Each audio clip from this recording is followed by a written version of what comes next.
Hello, and welcome to the Other Six podcast, where we talk about life, scripture, and what it looks like to follow Jesus, not just on Sundays, but on the other 6 days of the week.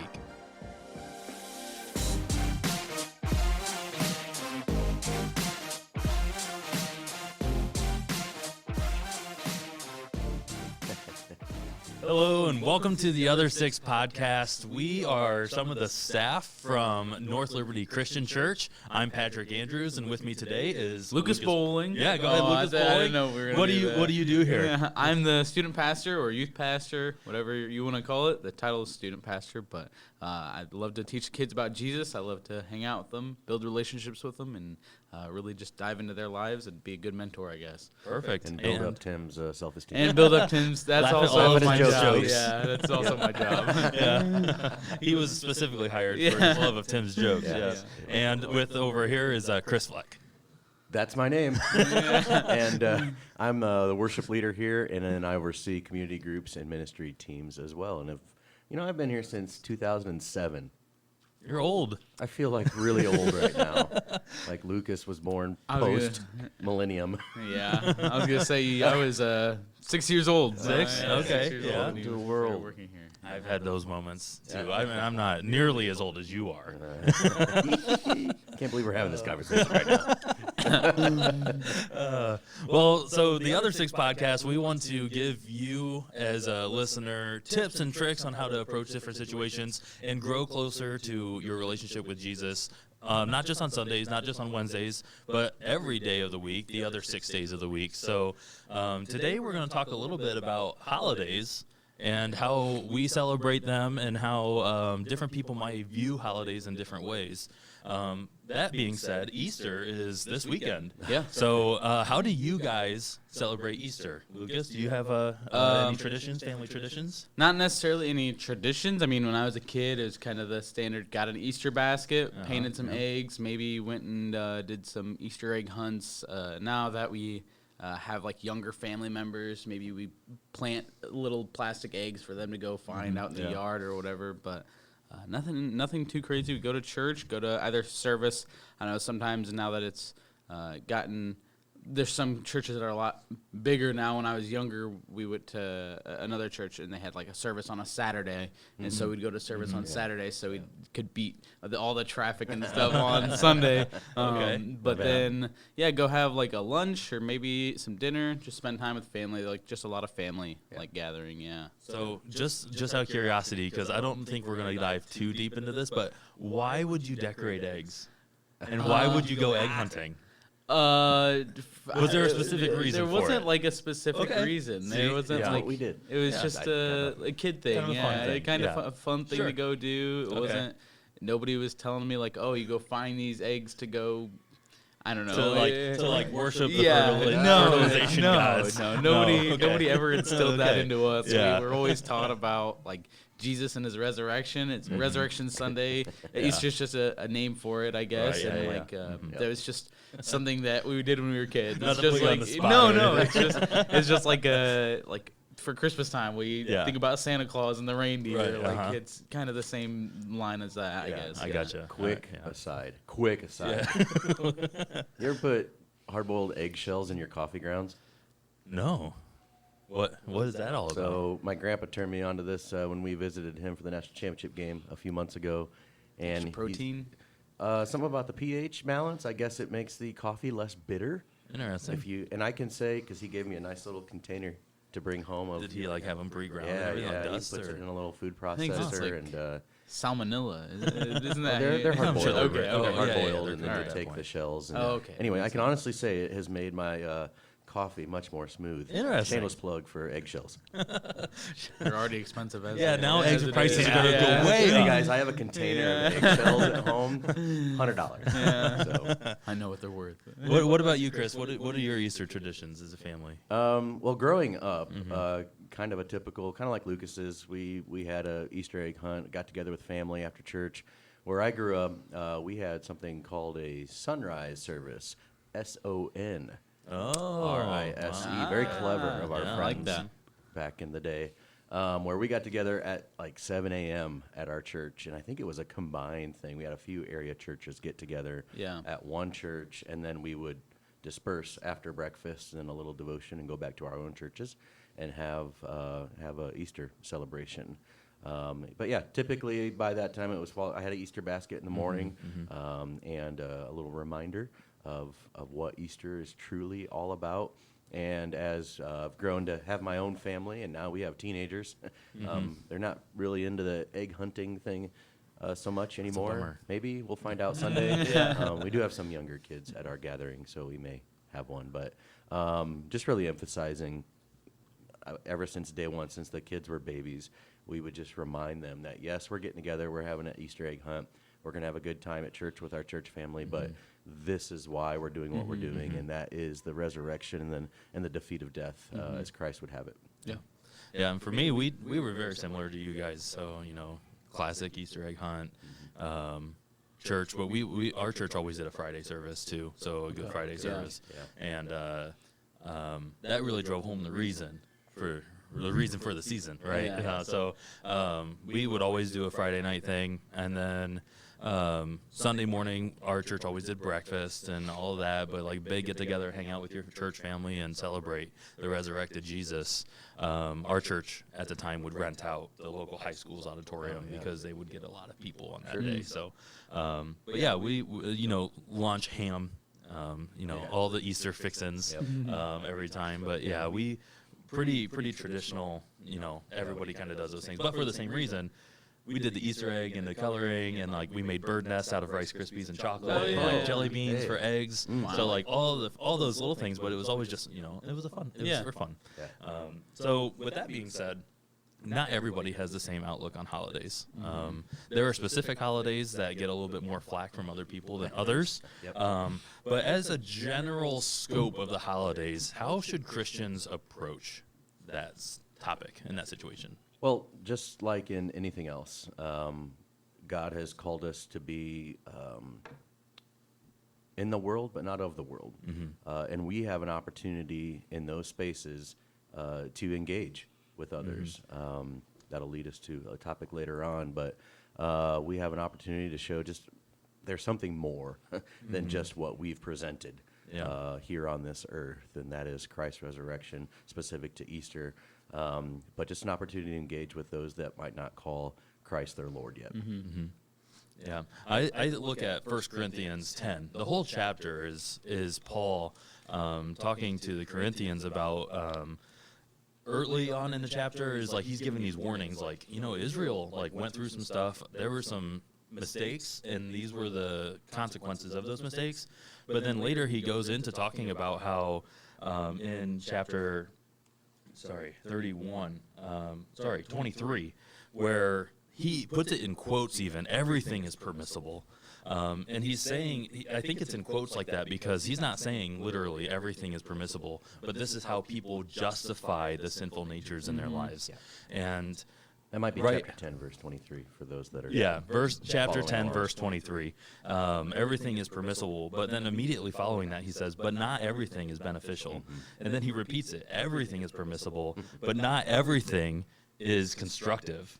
And nobody should seek their own good, but the good of others. So in that, I think holidays, they can be that, they can toe that line of going, are you doing this for your own good, for idolatrous reasons, or are you doing it as to take a memory and to remember? Easter falls into that, Christmas falls into that, where it's really easy to get caught up in the cultural side of things rather than what the reason is that we celebrate it as Christians. So I think holidays are a great opportunity as a reminder for us, for our religious beliefs and what we believe. What about the 4th of July? Let's talk about the 4th of July. Sure, I don't know, it's pretty, for those of us in the United States of America watching this, I think it's easy to forget that Christ has given us freedom. And specifically to this time, given us freedom in this country to really have something really special that not every country in the world has. The fact that we can get together and celebrate Easter or Christmas or have a trunk or treat for Halloween or take your pick of things. That's an opportunity. Yeah, we are thankful that we live in a country where we can do things, light fireworks and jump off of boats and whatnot. But more so, the freedom that Christ has given us, that we don't have to worry about what comes after the short time on earth, or we don't have to worry about being enslaved to our sin that dwells within us. We've been made free, and that's, kind of a side note to Independence Day. Maybe not the way the founding fathers or whoever implemented the 4th of July. Forgive me, I don't know exactly when that became a federal holiday. All right, sure. But was it 1776? I would imagine it's pretty foundational to those guys. Did they come up with that? Okay, well. They declared the independence of the freedom. There it is. Hey, 4th of July. But it can be so much more than that. And any time, again, we talked about it on Easter, anytime we celebrate a holiday, we remind our family just exactly why Christ has given us this time to celebrate what it is. Yeah. I think using it as I think Chris kind of alluded to earlier, was like using it as an opportunity to minister, and like using these times, like sometimes when I would gather with family, and I'm younger, and so when we would celebrate and gather with a lot of our family, I was like a kid basically. Yeah. But as we get older, or as we are adults, we have opportunities to spend time with family. Maybe we don't necessarily get to see throughout the entire year, or maybe they come and visit, or we go visit them, or just people in general. Like, it's an easy way to invite somebody to church. Like, there's people that don't typically go to church, but they want to, because maybe it's a tradition for their family to go on a Sunday, and maybe that's that Sunday that they hear something that they really connect with, and it's an opportunity to minister to them, an opportunity to invite them back and invite them to be a part of something. Because even just if it's a card or something, like come to our Easter service or something, and like it's really encouraging that somebody like wants you to be there, even if it's some stranger or something. But taking that as an opportunity to minister is really top 3 attended Sunday mornings. In general, but specific to NLCC, it's kind of the same. Yeah. What would you think? Top 3? Top 3? I think I know said what they something are. out loud a few weeks ago. I don't know if anybody picked up on it. I think I do know. Well, I'm new to NLCC, What are your guesses? I'll Your take a three. guess. Top Well, three. I would say, Easter, Christmas, and I'll say Thanksgiving. All right, I don't agree with the first two, not the third one. Mother's Day. Mother's Day, okay. Mother's Day is the Really? third highest attended. Really? Yeah. Oh. Yeah. Oh, gosh. Gotta make mom happy. So You do. Actually, now that I think about it, that makes sense. Yeah. Yeah. Yep. Mom, what do you want to do? I want the whole family to go to church, Yep. and then treat me to lunch. I love and that. that's a beautiful thing. Let's is. make Father's Day up there too. Hey, Let's I'm right put there on that. board. Yeah. Let's go. Come on, man. Yeah. So I do want to wrap up this little section with just the end of chapter 10 of 1 Corinthians, and this is going to be in verse 31. Because any way that we approach these holidays, this ultimately speaks more than just holidays too. So whatever you eat, drink, or whatever you do it all for the glory of God. And I think that speaks wonders, because when we get into talking about this next section about how whatever we do for these holidays, sure, people are going to have different convictions on different holidays and different practices of celebrating. But if we focus in on that, whatever we do, no matter which one, where our convictions lay, if we do it for the glory of God, we can't go wrong with that, right? Yeah, absolutely. So that being said, let's get into a little bit more of that nitty-grittier side of things, of like personal convictions. Where do we draw the line when holidays come into play? I think simply is the holiday honoring Christ. And again, whether or not that's the intent of the holiday, or whether or not that's what we make it, Or even the origin of the holiday. or the origin, I mean, you can fill in a lot of blanks there as far as speaking to the 4th of July. Some people use it as a day to do the opposite of honoring God. and that's, again, we live in the United States where we have that freedom, and God, thank you for that. But how can we turn that around and honor you in that? One thing I've always appreciated about our senior pastor, Tim Stewart's prayers. Sometimes we get in these rhythms of praying, but he always includes the phrase, God, help us to honor and praise you in everything that we do. And that's something that I think we take for granted sometimes, but that's what we're speaking to today. Absolutely. Yeah. I think just being honorable and like having, if Christ, like you were saying, if Christ is at your center, Christ is at your heart, then like those fruits are visible, and you want to be able to, like, if we are to be a light to others, we are supposed to shine our light.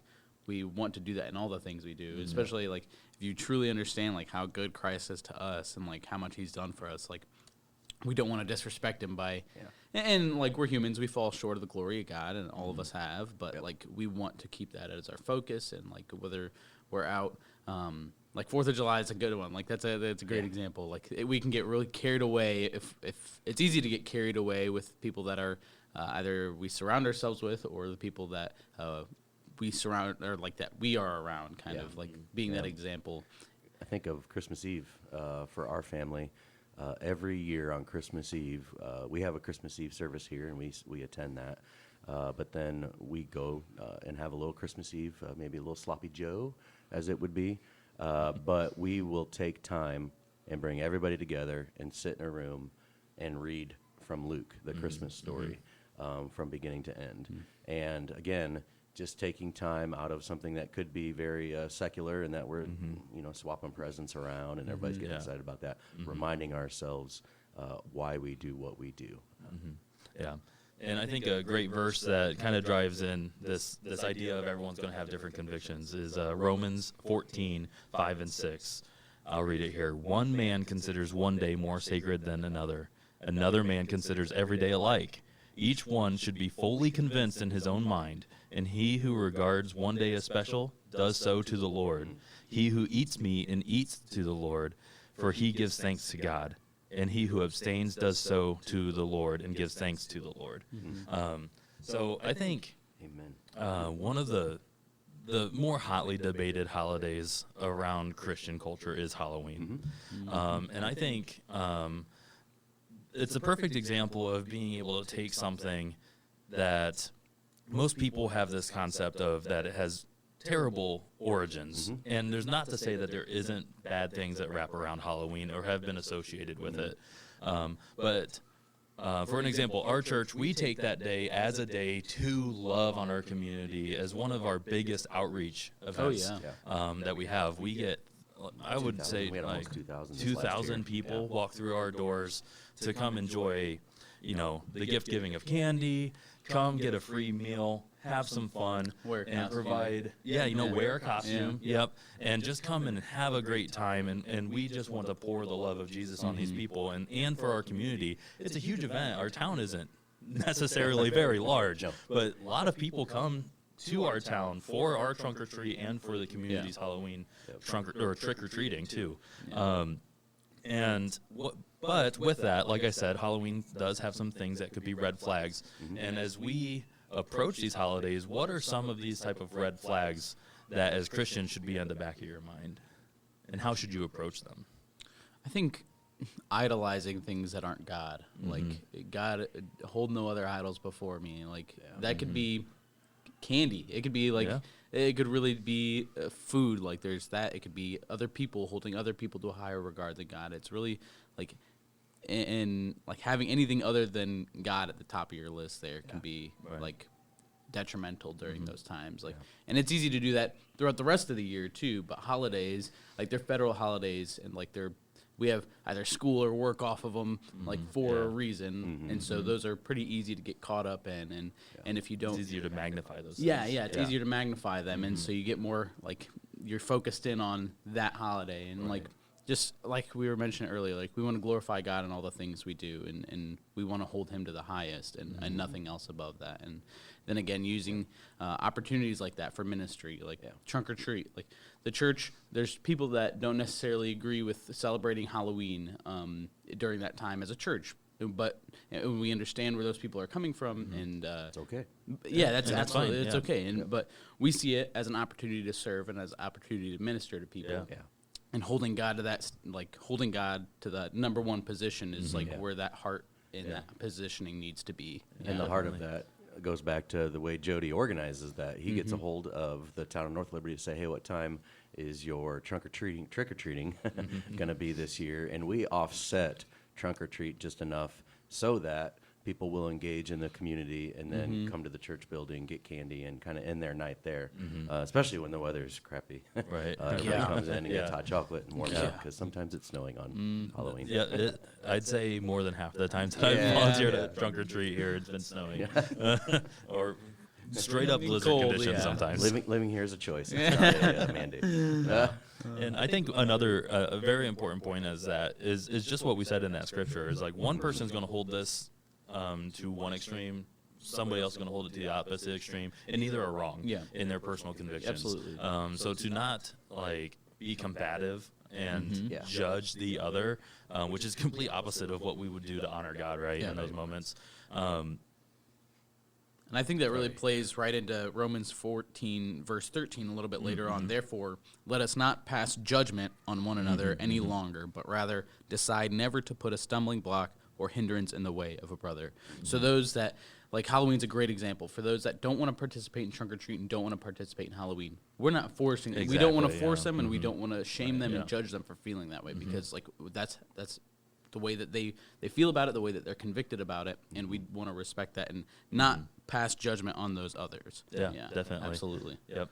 That's I have it handwritten in my Bible. Worry about yourself. Yeah, don't judge other people's faith and how they approach their faith. Yeah, absolutely. And I think that really kind of wraps up and sums that up to a T right there, is that yes, there's going to be different convictions. And like if I know my friend is like, I'm really against, putting up a Christmas tree because I think it has these pagan roots, and I'm not going to put that in my home. Then I'm not going to hound them on that, and I'm not going to go to their house during the Christmas season and be like, man, your house is ugly because you don't have a Christmas tree. I'm going to respect that decision on them because they have a completely different conviction level than I do.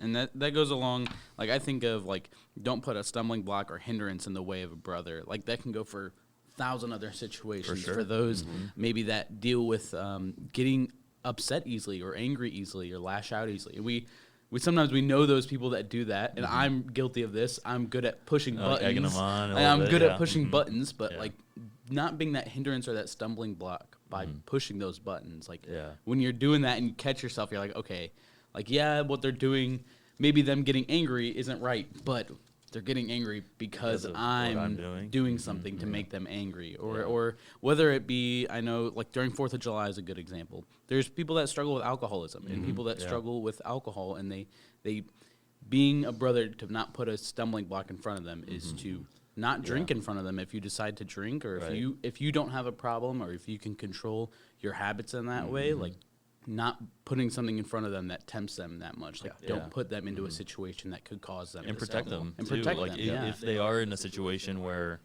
like there is drinking going around, like you can be a brother to them and sit next to them and like, hey, let's get some Diet Cokes and just chill together. You can step alongside them in their convictions as well. I have a conviction about Diet Coke. I won't ever get you to have some Diet Coke. I grew up drinking Diet Coke. I don't drink it now. I'm not gonna get Diet Coke at lunch today. No. I'll get Coke Zero. Coke Zero. Yeah. So I have a couple of things that I think any Christian, no matter where they land on that spectrum of conviction, that any of us can do when these holidays approach, but not just holidays, but every day. And I've got, pray that whatever you do, that you honor God through your personal actions in that day, whether that be Christmas, Halloween, Easter, 4th of July, Memorial Day, whatever day it is. Pray that you can honor God through your personal actions. Also, a lot of these are actually all praying. So, love it. If we're gonna have any never have too much of it. let's do some prayer. Number 2, pray that Christians everywhere will be a good witness throughout the day. Not just your own actions, but then pray that others will as well. Pray for those who have a weaker conviction towards these things, that even if they are exposed to some of their weakness things, that they have the strength to make it through it without falling into the temptation. And pray through these days to have opportunities to share the word of Jesus as well. Careful what you pray for, because God's going to open doors for you. Yeah. And be ready. Yeah, be ready for it. One of my favorite things to do with the men's ministry here is whenever I pray to close something out, I pray for an opportunity to share Jesus and the opportunity to actually take that step to do it when the opportunity presents itself. Yeah, have that courage. Because, like you said, be careful what you pray for because it's going to happen. You know. I have a final verse, unless you guys have anything else that we need to talk about on the holidays. I mean, just to like reiterate what you're saying, prayer, like it's a good way to start out your day and a good way to almost like set a bar for yourself or set an expectation. Like even if you're praying to God for this, but you also, I prayed about this morning, keeps it on the top of your mind even like throughout the rest of the day. I think it holds yourself accountable. God holds you accountable to it too, because like you're convicted at that point. If you've prayed about it already, you've got some sort of conviction about it. Whether you meant it or not, you said it out loud, and you're going to remember what you said, right? Yep, for sure. But yeah, and then throughout the other, just go into the other 6 days of the week, just I think don't cause another to stumble, like, and put God as your number one and try to glorify Him in all the things you do, and like try to represent Jesus as well as you possibly can. Yeah, definitely. You got anything to add, Chris? We can open a can of worms if you want. We don't have to wrap up right now. Let's get back to eggshells. Just kidding. No, you guys covered. No, seriously, you can buy eggshells from Chris for $10 a tablespoon. Thanks. Yeah, shameless plug there for Chris. His eggshell business. I am going to wrap up then with Colossians 4, 5, and 6.